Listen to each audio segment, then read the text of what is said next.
Hi folks, today we're having a look at our Pasco scientific pH probes, and we are looking at what happens after you store them. So normally we'd have a buffer solution in the vial here to keep the probe protected, but once it's sat for a while, sometimes it evaporates. So we're going to look at how we get this probe back up and running for the lab.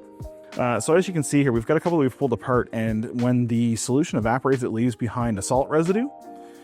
And so what we need to do is we need to clean that up, but there's also some of this on the probe, so we're going to clean it off of the vials, the lids, and the probes, and we're going to do that using some hydrochloric acid. So we're using 0.1 molar right now, and we'll see where that gets us. We've got some of our vials in here with some lids. We're just going to give it a quick bath in some hydrochloric acid. It's a 0.1 molar solution, and what we're going to do is that's going to allow us to loosen up some of those crystals.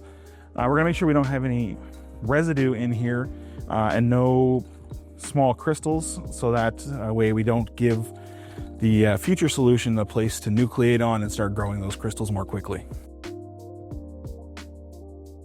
So we've got a glass rod here just in case we need to kind of poke things down and make sure that everything's nice and getting along in the bath there. Just going to rinse that rod off. And then I'm just going to take this, I'm going to let it sit for a little bit and soak. So I'm just going to stick it over here in the fume hood, and then we're going to keep going. So we've also got the O-rings in here just in some warm water. The nice thing is, because they're more flexible, just bending them is going to get those crystals off. So we can give them a quick scrub with the bottle brush. And that should clear up any of that. And then we can just set them aside to dry. Okay, so these have been sitting in the bath for a bit, so we're going to take them out. We're going to attempt to take them out. And keep all the acid in here. And we're just going to give them a quick rinse with some distilled water.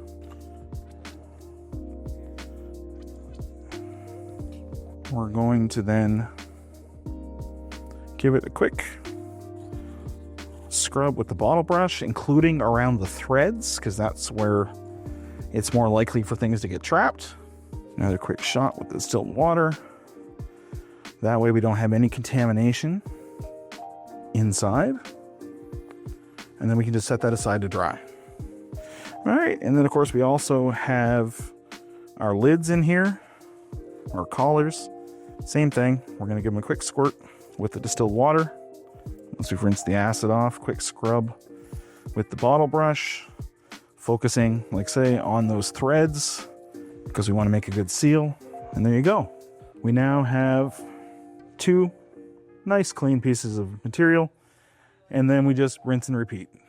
Inside the flask here, we have some more of our 0.1 molar hydrochloric acid solution, and we have our probes. You can probably see right on the end here, there's some white and a little bit, you might be able to see the crystallization there where the salt's built up. So what we're going to do is we're just going to give this a quick bath, and then we're going to clean it off with some distilled water. So we're going to rinse into here. And what you'll have to do too is once you've rinsed off the tip of the probe, make sure that you also clean a little further up here. You can probably see the line there where the lid was. So we're just going to want to make sure that we clean everything up before we put everything back together here. Just going to dip the tip of the probe into our 0.1 molar solution. Take it out, give it a quick little shake. I want to avoid as much as possible hitting the edges there. And then I'm just going to use this, give everything a quick rinse. And then I'm just going to move it over here into my bucket with my clean ones. We just keep repeating the process for as many probes as we have. All right, so now we've got a beaker full of probes that have had their tips cleaned. So before we go further, we're just going to, like I mentioned before, I just have some warm water here on a paper towel, and we're just going to clean up the hard plastic on the outside here, just to make sure that we don't have any of that residue from the buffer solution on there.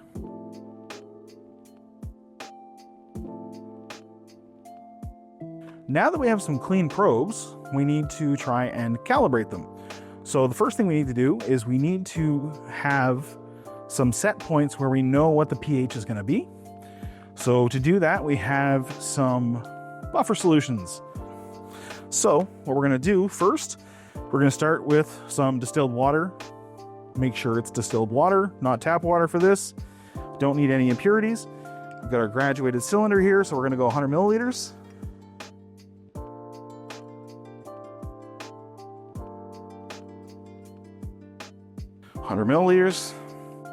Add it to our clean beaker. We now have a couple beakers with 100 milliliters of water in it, and we're going to prepare one of our buffer solutions. And so so for today we're using a Hydrine Color Key buffer preservative kit, and so we've got 3 buffer solutions in this kit. So a 4.0, a 7, and a 10, and then it also comes with a dispensing vial of the Color Key preservative that's going to let this have a longer shelf life in your lab. Let's see what we got here. So we've got a 4.0. So in this case, our buffer solution, we're starting with capsules.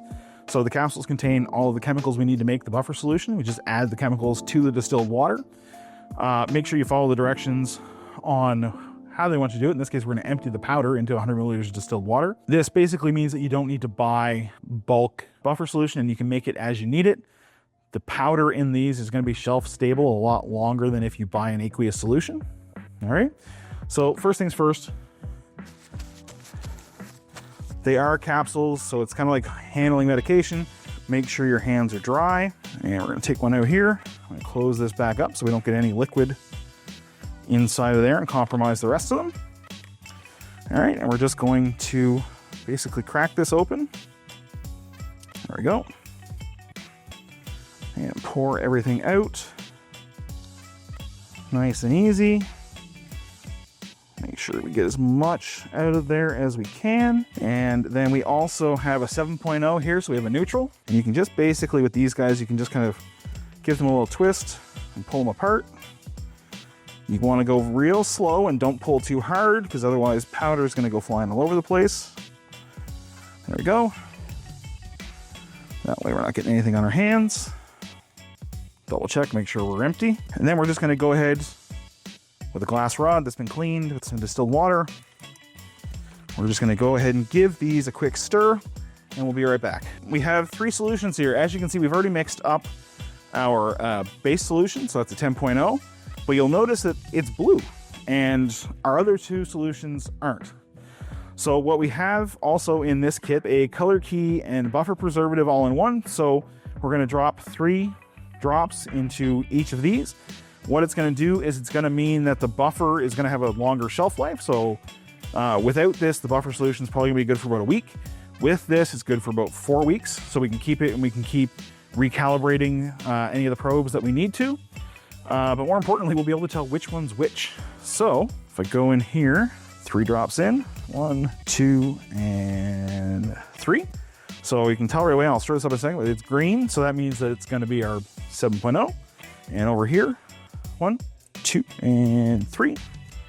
All right, and it's looking a little orange. So let's give this a quick stir. So you'll notice, conveniently, the color of our solutions match the color of the capsules. So with this solution and with this particular kit, and with most of the kits that are similar to this, you're gonna find the same thing. So if you can't remember which solution's which, you can check. Now we're gonna go to the calibration. Now we're all set up here. We've got Pasco running on the laptop. So we're using the web version, which is the new way that Pasco wants us running their probeware. We're going to turn it on. So I've just held in the button there. You should see this flashing. So we've got our sensor data configuration on here. We're going to click on the Bluetooth icon. And we've got pH sensor 809724. So if you look right here next to the Bluetooth icon, it actually tells you the name of the probe. And if I grab another one here, you'll notice that they have different 6-digit numbers. So that way it's easy for students to know which probe is theirs. So we're going to select the appropriate probe from the list and hit pair. There we go. All right, so it's asking for a firmware update, and we're going to hit update, and we're going to come back to you once we have this updated and ready to roll. So now we have our firmware updated. We're going to hit OK. We're just going to make sure we get reconnected here. Check the list. All right, it's coming up as paired, so we can select it. And there we go. We're going to come over here. We're going to go to configure the ISE. And we're working with pH. And we're going to calibrate. Okay, we're using the wireless pH sensor. We're going to measure pH. And we're going to do a 2-point. Okay, so it's asking us for a standard value of 4. So we're going to go to our 4.0. We're going to put the probe in. It looks like we're getting a sensor value of 3.9836. So I'd say that's pretty close. We set that calibration point. And then we come down here. And it's looking for a 10. So first thing we're going to do, we're going to take it out of our acidic solution. We're going to come over here to the beaker where I've been kind of just rinsing them off. We're going to grab some distilled water. And we're going to give it a good wash here. Important that we get, and you kind of spray up top and let it run down, because you're going to have some of the acidic solution on the outside of the probe. And then we're going to make sure we get up underneath there as well. Okay, so we're going to bring in our 10.0, which is the blue for this case. All right.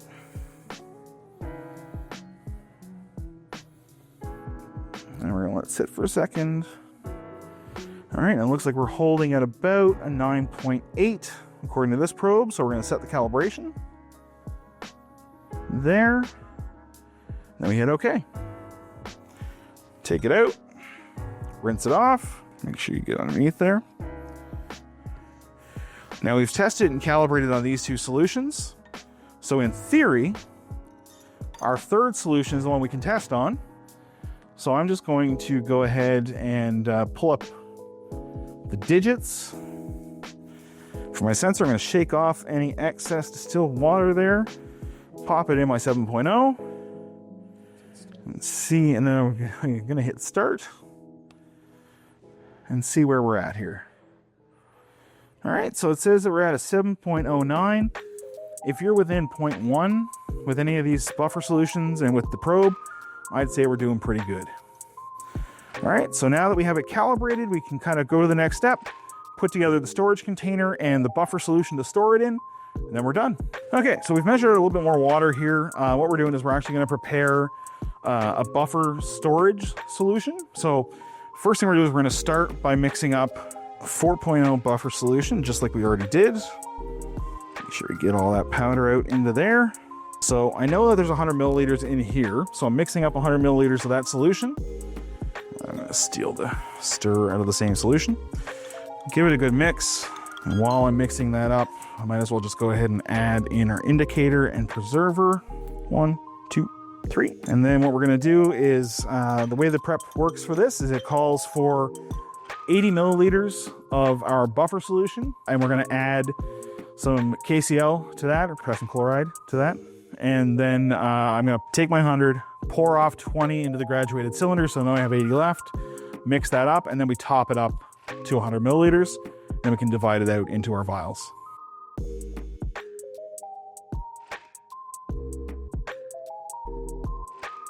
So we're going to weigh out some of our potassium chloride, and we'll be right back. All right, so we've got our filter paper, our scale, and our KCl. We're going to drop the filter paper on here. Make sure that when you do that, that you are actually zeroing it out.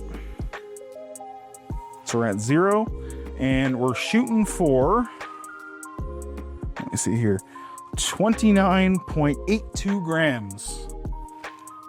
So, wish me luck. So we've just got the scupula here, going right down in the center. Ooh, it's gonna be a lot more than I thought it was. Maybe I should have used more than filter paper.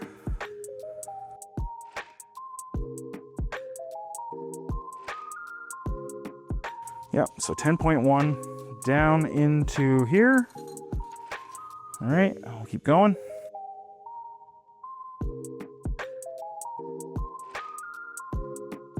Now, I'm no math teacher, but I'm pretty sure 10.1 and 9.9 is 20. So that means that we just need to find another 9.82 grams here.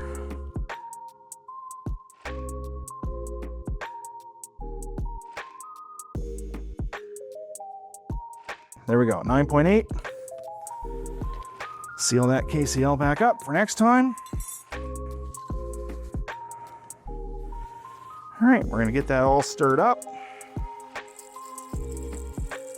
If you're smarter than I am, you can use a magnetic stirrer here and save yourself the heartache.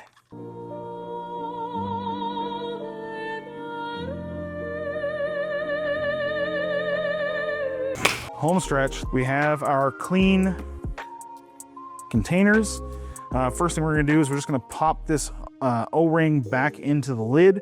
Flat side here, you can see there's a curved side and a flat side. Flat side goes in because that's what we're gonna seal up against. But it's a little easier to feed that part through here, just like that. Then this is gonna go up onto the stem of our probe. There you go, now it's ready. And then we're gonna take our storage solution and we're gonna put about 2 to 4 milliliters into the storage container. So we'll shoot for 3, but we're not gonna be perfectionists. All right, so we've got some solution in here. So I'm just gonna slowly let my thumb off till we get down to about 3. There we go. And we're just gonna pipette it right into the storage container. Just like that. Let me take our probe, sit it down in here. Looks like 3 was a little too much, so we're just gonna go back into here, get the probe in, screw it on, make sure it's as tight as we can get it.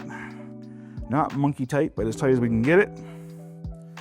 And you should see from the meniscus there that we're up above the line of the probe. And there you have your Pasco probe, your pH sensor, ready to be stored for your next use. Yeah, vertically.